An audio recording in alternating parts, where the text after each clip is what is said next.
Right, today is the 23rd, and this training's a few days old. I wasn't going to make this video because I've done a bunch of other stuff since then. I got some awesome footage of me training with my daughter. I dipped back into heavy lifting, did some bench press. You want to do the simplest workout in the world. Just work up to 315 pounds on the bench and do a set to failure. What does that take? 10 minutes? You do 2 warm-up sets, put 3 plates on, go to failure, and you're done. How simple is that? That's called maintenance lifting. You know what's cool about that is I can go heavy, do bare minimum, and not really lose any strength. I mean, I'm going to lose a little strength. I'm off all the Sazul, except for the doctor prescribed, whatever that is, protocol. A couple weeks from now, I'll go get my blood work done.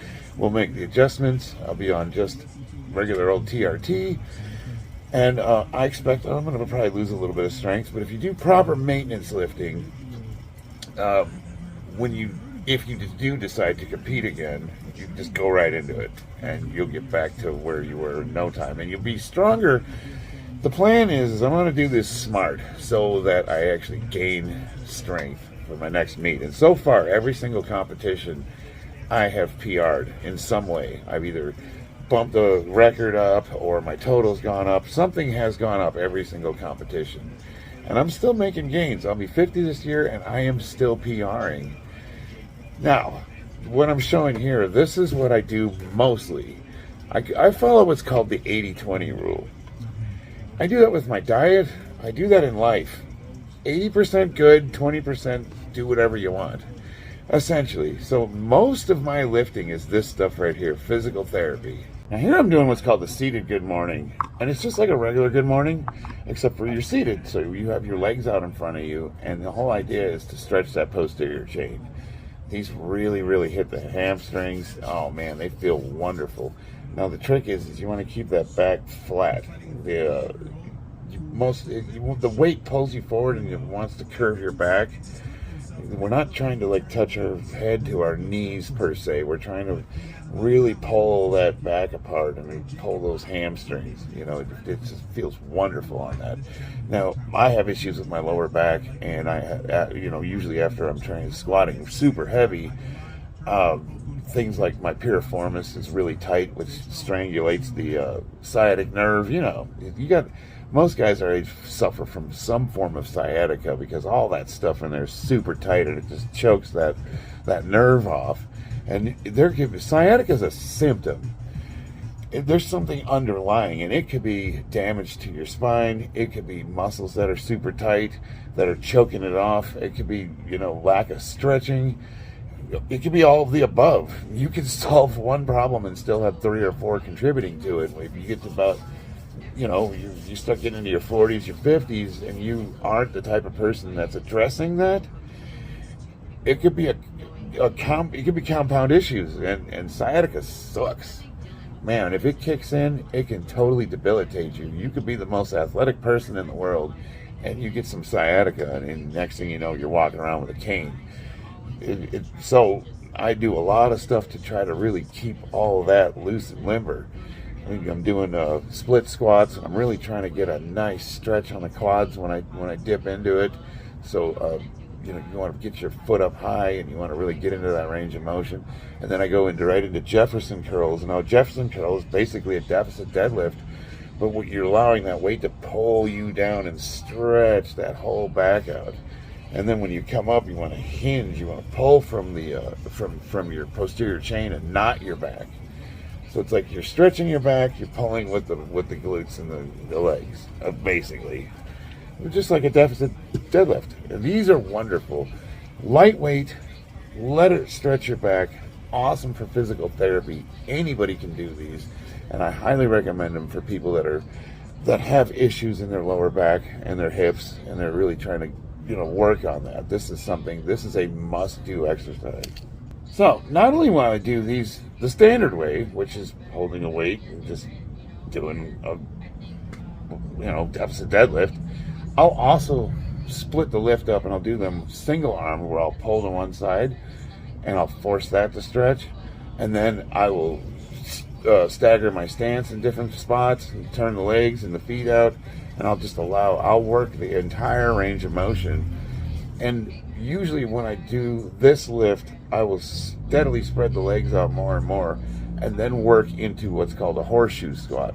And all a horseshoe squat is basically, it's a wide stance squat, but you want your feet pointed outwards as much as possible, and that really starts going from the lower back right into the hips. So it's basically, I'm starting from the lower back and I'm working my way into the hips. And this is a wonderful physical therapy routine. I do this sometimes twice a week while I'm training for powerlifting. I think Jefferson's curls are indispensable. Everybody should do them. If you don't have hip issues, they will help prevent hip issues. Prophet Fear turned me on to deficit deadlifts, and that's pretty much all he does for deadlifting. Now, obviously, I compete, so I have to be able to pull conventional, but I would say 80-20 rule. The bulk of my deadlift training is deficit stiff leg deadlifts, and those numbers shot my regular deadlift numbers up exponentially. I have metrics to prove that. Now, it could be anecdotal, it could just be me, but if you look at my numbers ever since I started doing that pull, those numbers went up with that lift. And I suspect that you don't really need to pull conventional all that much. And if you look at the Candido 6-week program we just did, it really didn't focus on the deadlift. It focused mostly on the squat and the bench. And on your squat day, it threw heavy deadlifts in at the end. So basically, you would work up to your squat, whatever that heavy weight was, and you do your sets. And then you go right into deadlifting for a couple of sets. And I PR'd at the competition. I pulled more than I've ever pulled in my life. I didn't get 700, but I got it off the ground. So I'm moving that direction. That's the bummer, man. That's the one thing about my age I've noticed. Gains are still coming, but man, you got to fight for every pound. You know, used to be I'd be able to throw 40, 50 pounds on a lift in a couple of months, and now it's like 5. But 5 pounds is still 5 pounds as long as you're going up. You know what I mean? I'll take it. Now you might notice here I'm doing curls. You're like, Charlie, you don't do curls. All you do is your 3 lifts. And you're like, arms get big, no curls needed. No, actually, I do like doing other exercises. When I'm not specifically training for a competition, I'll start reincorporating all those extra lifts. And what's nice about doing like a lower body exercise, a routine, if you will, at the end of it, you could just throw a few sets of curls and overhead whatevers just to give the arms a good pump. And say you're going out to dinner with the girls, you got your arms good for the evening. You get a nice tight shirt and show off that, curls for the girls, baby. So usually when I do a lower body day, I'll just throw a couple sets of upper in there just to feel well-rounded.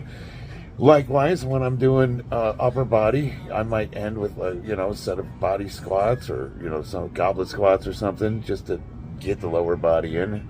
And I'm not really super seriously focusing on a lot of weight. I'm focusing on quality reps, getting a good pump, and then getting into whatever my other training is. And then for me right now, the focus is on cardio because I don't have any.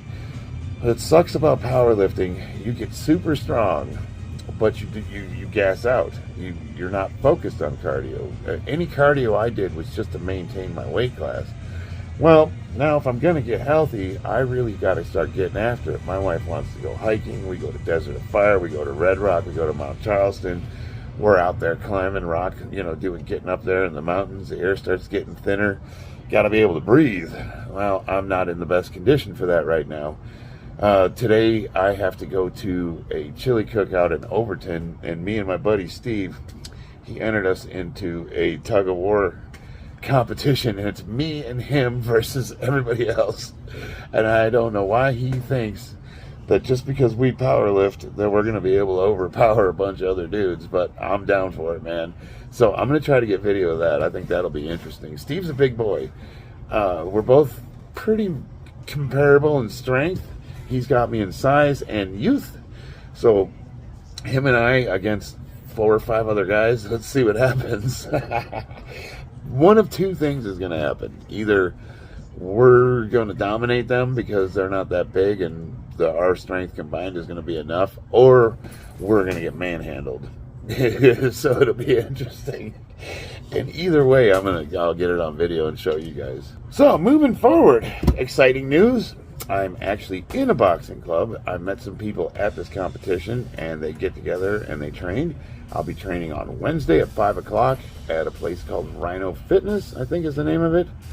We'll be doing boxing training, and I found a Muay Thai place right down the street.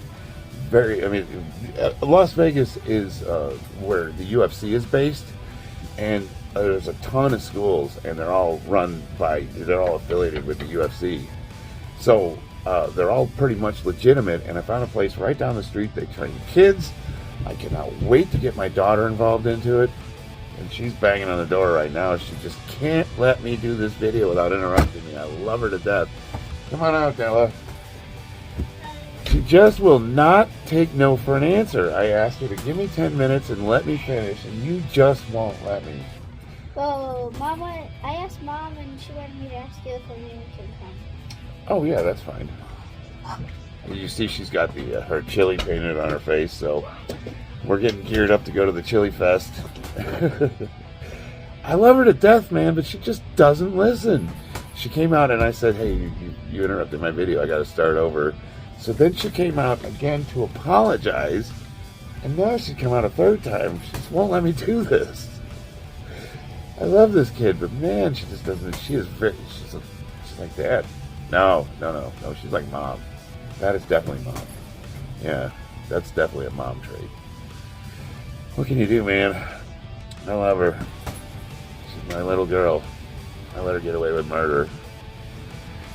Sorry, Aiden. I hold you to some high standards, but you're a little man. We're men, dude. We got it. We don't have it like that. What can I tell you? Oh, subscribe, like, do all that stuff. Stay tuned. There's some really cool stuff coming up. I can't wait to show you guys what I'm getting into next. I love you guys, and I will see you on the battlefield.